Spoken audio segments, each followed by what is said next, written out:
Okay, my people, welcome to Kibera. So today we're going to walk around and see what we can see. Kibera is about 6 kilometers away from Nairobi and it's the largest slum in Africa. The name Kibera is derived from the Kinubi word Kibra, which means forest. So the narrative is that back in 1918, there was the Nubian soldiers who had fought for the British people during the World War I. And so as a reward, they were given land or plots in a forest outside of Nairobi. So that's how we get the name Kibra, meaning a forest. But now later, with the modernization and times changing, other tribes moved in, and now dynamics are very different here. The population here is quite high, but you can't really tell who is telling you the accurate figure. Some people say 170,000, some people say 500K, some people say 1 million. I have never found an accurate figure. Now, the outcome of this high population is a lot of people or houses in a small area, relatively small area, if I can say that.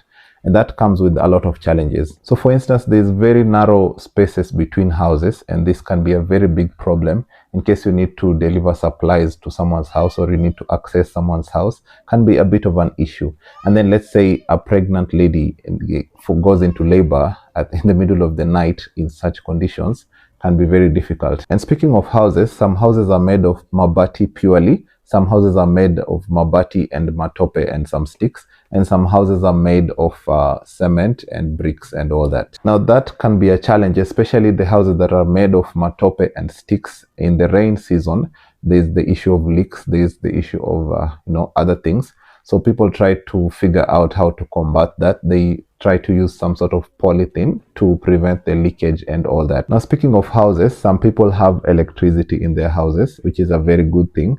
Now, there's two types of electricity. There's the Kenya power electricity, the genuine one, and then there's the other electricity, if you know what you know. I'm not going to explain much about that, but we call it Kibera power. Now, the so-called illegal electricity is cheaper than the Kenya power electricity, but it comes with some drawbacks because it's not professionally done by professional people, okay, in some way. So sometimes back in the day, there has been some issues of houses catching fire. So I highly discourage you from getting the illegal electricity. Then there is the issue of toilets, which has been quite an issue for quite some time. But now these days, there's the toilets that you have to pay for. I think it's about 10 shillings. Then we also have the issue of water. Now this has been quite some problem for quite some time. But now you'll see water pipes passing through the ground. And that's, I would say, a nice thing. So you'll find vendors or places where people go to buy water with their mtungis or to do whatever it is they want to do. And the mtungi is sold for 10 bob. So you have to be very conservative with the way